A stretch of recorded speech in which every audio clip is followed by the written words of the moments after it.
एक टेंट यहाँ लगेगा, एक वहाँ लगेगा, एक वहाँ लगेगा. Havia outras coisas que aconteciam na Índia e que aqueles felizardos na varanda não viam.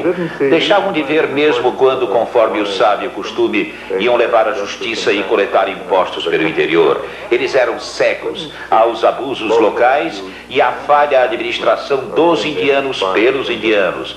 Com o tempo, isso iria pesar bastante contra os governantes estrangeiros, principalmente em alguns estados governados por príncipes. As classes mais pobres da população rural eram duramente oprimidas. Fizemos o possível para protegê-las. Mas um pequeno punhado de estrangeiros, num país assim tão extenso, nunca poderia chegar a ter conhecimento de muitas das coisas que se passam por detrás de suas costas.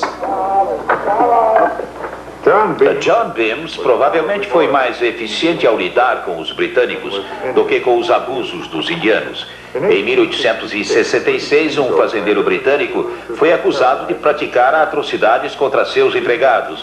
Byms reagiu severamente. Ele nos mostra como estava distante daqueles que haviam ido para a Índia fazer dinheiro e também como ele se sentia superior a estes. Não foi por mero gosto de poder que eu insisti em ser o líder do meu distrito e em decidir a meu modo todos os assuntos. Foi porque o distrito era algo sagrado, a mim delegado em confiança pelo governo. Eu estava disposto a me manter fiel a este voto de confiança. Eu teria sido muito baixo se por preguiça ou desejo de popularidade tivesse ficado simplesmente sentado, sem nada a fazer, deixando que outros se ocupassem da minha obrigação e do meu posto. Governar homens não é algo que possa ser feito por um inexperiente recém-chegado. Muito embora eu fosse então relativamente jovem, já tivera 5 anos de treinamento e experiência, precedidos de uma educação liberal, enquanto esses ex-imediatos da Marinha Mercante e demais funcionáriozinhos de escritórios de contabilidade não tinham nenhuma coisa nem outra. Eu tinha que cumprir minhas obrigações de acordo com minha inspiração.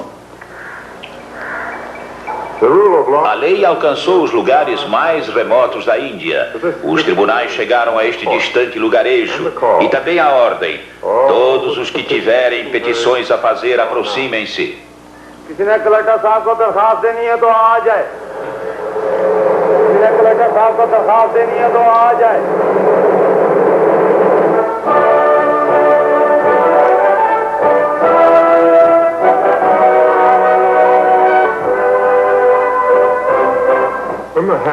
Nos 50 anos que se seguiram à chegada de Byms a Punjab, a Índia era, creio eu, pelos padrões da época, um dos países mais bem governados do mundo. Pessoas e propriedades estavam seguras.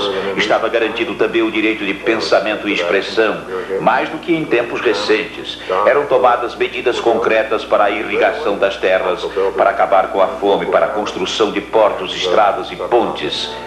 As ferrovias, como uma defesa contra a fome, se espalharam por todo o subcontinente. De modo geral, as cortes de justiça trabalhavam com imparcialidade, para a grande satisfação dos indianos. Tudo era feito por um número incrivelmente pequeno de pessoas. O serviço civil indiano jamais em toda a sua história teve sob contrato mais de 1.000 europeus por mês. O custo do governo não é importante no país em que todos são pobres, nem a justiça está na coleta de impostos e aluguéis. O Raj era extremamente eficiente nas obras de irrigação e ainda dava impulso às ferrovias e impunha a lei e a ordem, principalmente a paz religiosa. Era um governo infinitamente melhor que o dos déspotas corruptos, anárquicos, exploradores e indisciplinados que haviam sido substituídos pelos britânicos. Certa vez, durante um bate-papo informal, perguntei ao falecido primeiro-ministro Nehru quando ele achava que os britânicos deviam ter saído da Índia. E ele respondeu apaixonadamente: eles nunca deveriam ter entrado aqui.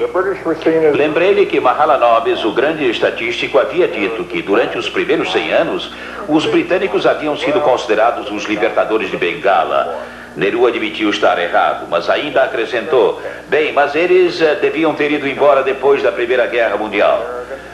Os britânicos tinham um preconceito de cor, eram fechados, às vezes arrogantes.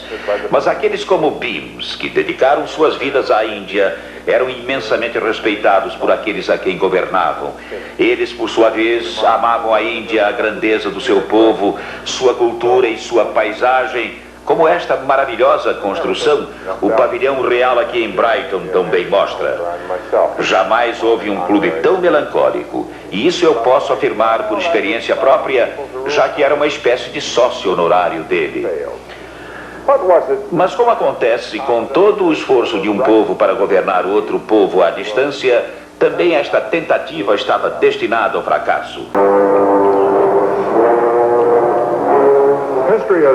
Existem na história poucos marcos efetivos de transformação. O colonialismo na Índia é uma das poucas exceções. O clímax do poder imperial foi a festa do Grande Durbar, no ano de 1911, assistida pelo novo rei e sua rainha. Tirando Hollywood, o mundo moderno jamais viu em parte alguma tamanha pompa, tamanha mordomia. Os governantes feudais sobreviventes vieram prestar homenagem a seus mestres.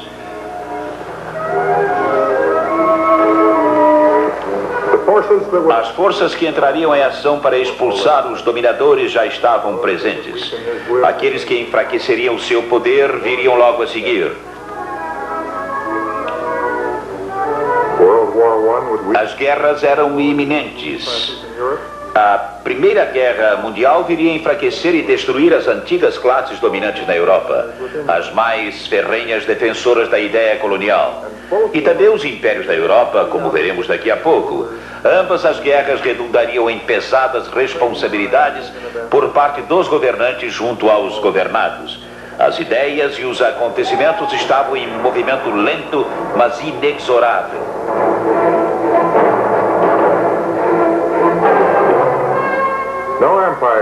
Império algum tivera tantos recursos a seu dispor em termos de força humana.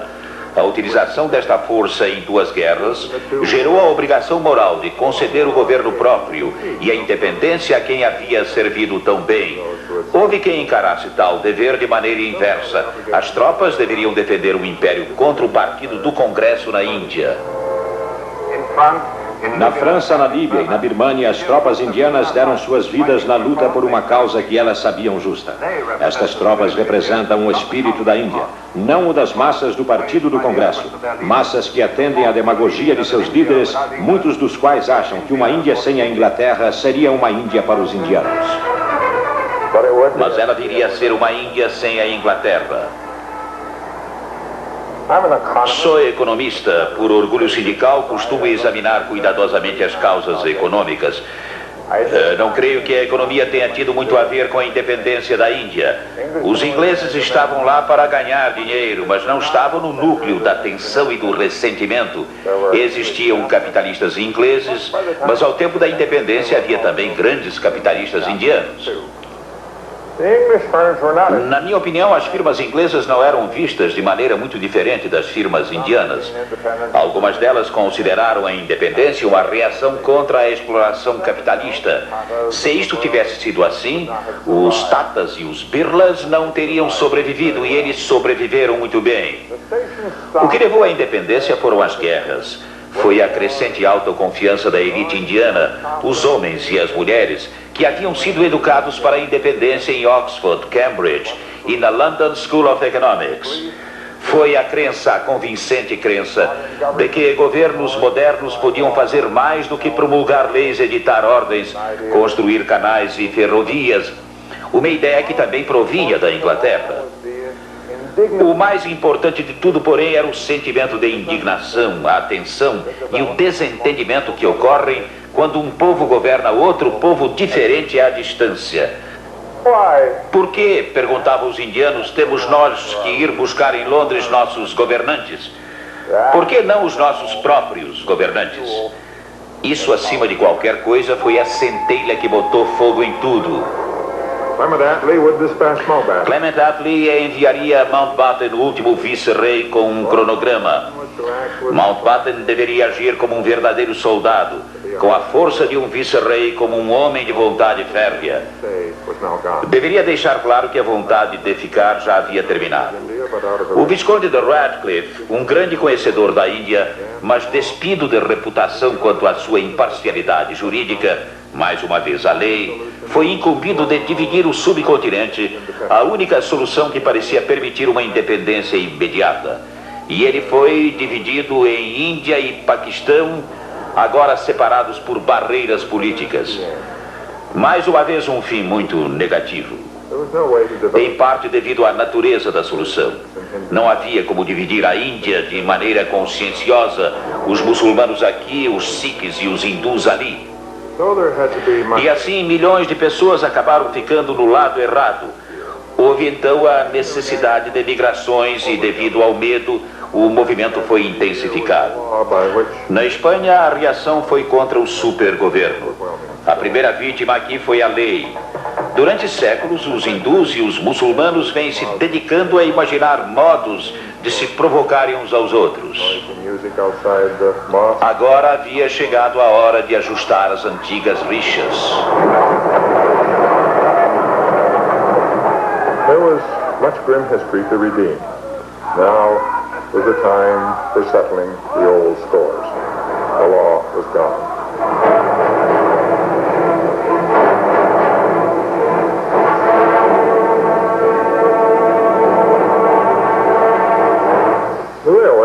A ferrovia foi o mais forte símbolo do êxito britânico na Índia.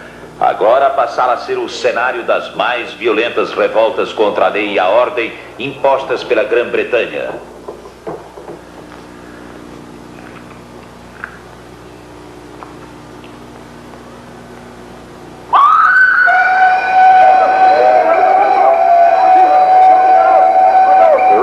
Os trilhos e as estações tornaram-se palco dos atos mais requintados de crueldade dos tempos modernos. Os muçulmanos assassinavam os sikhs e os hindus. Os sikhs e os hindus assassinavam os muçulmanos. E isso eles faziam com porretes e facas, corpo a corpo. Trens cheios de fugitivos eram emboscados e todos os seus passageiros eram mortos.